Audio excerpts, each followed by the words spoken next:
Berawal salah kirim pesan, asmara terlarang antara aku dan bosku tak terhindar. Kejadian ini bermula saat saya bekerja di sebuah perusahaan terkemuka pada 2014 silam. Saat itu saya bekerja sebagai sekretaris junior, tetapi setahun kemudian diangkat menjadi sekretaris utama karena yang sebelumnya terdiagnosa kanker dan harus meninggalkan perusahaan. Bos saya berumur 44 tahun, keturunan Jawa Sunda, sudah beristri dan dikaruniai 4 orang anak. Ia memiliki citra baik sebagai seorang bos, sangat sopan dan berkarismatik. Sedangkan saya memiliki paras menawan, tubuh profesional, dan sedang menjalani hubungan jarak jauh dengan kekasihku. Awalnya semua berjalan sangat baik dan profesional. Saya selalu menyiapkan apa yang bos butuhkan, termasuk mengikuti kemanapun perjalanan dinasnya. Perlu diketahui, saya dan kekasih seringkali melakukan hal dewasa secara virtual, bahkan bertukar foto vulgar.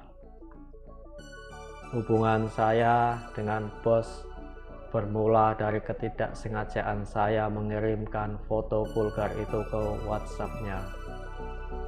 Saat itu belum ada fitur hapus pesan ke semua. Sambil harap-harap cemas, akhirnya saya buka kembali aplikasi tersebut dan melihat kalau pesannya sudah bercentang biru. Saya mengutuk diri, mencaci kebodohan saya yang tidak bisa melihat kembali nama profil yang akan saya kirimkan foto tersebut. Jantung saya berdegup hingga rasanya mau lari meninggalkan saya. Saya merasa lemas, seolah semua darah turun ke kaki.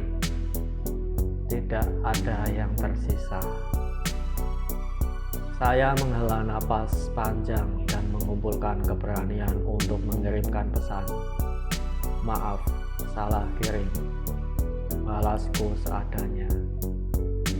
Tak lama pesan itu pun centang biru yang berarti dia belum menutup profil WhatsApp saya.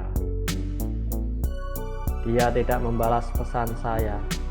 Saya semakin panik dan tidak tahu harus menaruh muka di mana saat bertemu dengannya besok. Esoknya saya memutuskan untuk berangkat lebih pagi. Semalam saya tidak bisa tidur, cemas harus berkata apa saya saat bertemu dengannya. Terlebih belum lama saya diangkat menjadi sekretaris utama. Aduh, bagaimana kalau saya dikeluarkan karena perilaku saya yang kurang baik? Mau ditaruh di mana muka saya? Pikirku berkecamuk. Sepertinya wajah saya hari ini tidak karuan. Kantung mata saya pastilah hitam karena tidak tidur semalaman suntuk. Selama perjalanan, jantung saya berdegup sangat kencang. Mungkin jika ada orang yang berdiri di sebelah saya, mereka akan mendengar betapa kencangnya suara jantungku. Sesampainya di parkiran kantor, keringat dingin mulai membasahi kening. Perut saya tiba-tiba mulas menahan gugup. Saya memasuki lobi kantor dengan bergegas ke ruang bos. Tetapi sebelum itu saya putuskan untuk pergi ke kamar mandi. Melihat bagaimana kondisi wajah saya dan terutama mengumpulkan segala niat juga keberanian untuk meminta maaf atas kebodohan saya. Saya melihat diri saya di cermin kamar mandi. Sangat buruk. Saya membuka keran dan membasuh wajah dengan air dingin. Luntur semua make up saya. terlihatlah wajah saya yang sangat gugup. Kantung mata hitam, bibir pucat, kulit kering. Saya menghela napas dan membuka tas untuk mengeluarkan pouch make up. Hitung-hitung mencari kesibukan agar tidak terlalu gugup. Di tengah memakai foundation, saya melihat jam. Masih ada waktu untuk mengumpulkan keberanian sebelum akhirnya dia datang di punggungku. Selesai make up, saya kembali menatap pantulan diri di cermin. Sebenarnya saya tidak jelek kok, hanya saja malu karena salah kirim foto itu, kataku dalam hati. Setelah cukup berias, saya keluar dan duduk di meja dekat ruangannya. Berulang kali saya melirik jam tangan untuk melihat berapa lama lagi ia akan datang. Bos saya adalah orang yang tepat waktu. Dia selalu datang di jam yang sama. Jadi tidak sulit mengetahui kapan ia akan tiba. Saat aku melirik jam tanganku yang entah sudah kesekian kalinya, derap langkahnya mulai terdengar mendekat. Aku pun berdiri dan merapikan baju. Ia membuka pintu. "Selamat pagi," ucapnya sambil tersenyum dan berlalu masuk ke dalam ruangannya. Saya hanya tersenyum dan menjawab sapaan seperti biasa. Hari ini aku harus minta maaf, niatku. Selama 1 hari itu, ia terlihat biasa sekali, tidak menginstruksikan hal aneh. Benar-benar respek saya dengannya. Berulang kali saya mengintip ke dalam ruangan untuk meminta maaf, tapi kata itu sepertinya susah sekali terlontar dari bibir saya. 1 hari hampir terlewati ketika ia keluar dari ruangan dan berhenti di depan meja saya. Ia bertanya, "Kamu pulang jam berapa?" tanyanya. "Sebentar lagi akan pulang, Pak," jawabku. "Bisa temani saya minum kopi?" tanyanya. Mendengar ajakannya itu, saya berpikir bahwa inilah saat yang tepat untuk saya meminta maaf. Saya menyetujui ajakan itu. Kami turun dan masuk ke salah satu kedai kopi yang berada di lobi. Saat tiba di kedai dan sudah memesan kopi, saya membuka obrolan tentang insiden salah kirim pesan itu. Belum selesai bercerita, ia sudah menyela pembicaraan saya. "Saya paham kamu LDR. Foto itu pun sudah saya hapus," katanya. Saya makin respek dengannya. Sejak kejadian itu, kami jadi makin akrab, bahkan terbawa sampai di luar lingkup kantor. Seringkali saya diundang ke rumah untuk bertemu dengan keluarganya.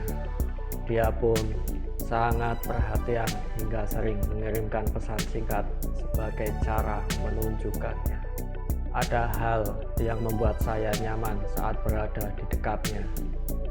Ia sangat pandai membangun suasana dengan gurauan-gurauannya.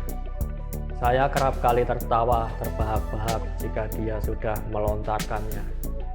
Mungkin kedengarannya salah, tetapi seiring berjalannya waktu, saya masuk ke dalam perangkap. Saya tidak bisa menghapus ingatan tentang bos saya itu, bahkan seringkali saya berfantasi dengannya. Gila memang, saat itu saya sudah punya kekasih. Hubungan kami pun terjalin cukup lama dan dia sudah memiliki keluarga.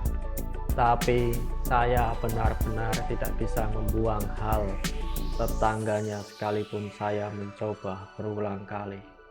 Kedekatan kami makin intens, tetapi tidak ada satupun orang kantor yang mengetahuinya.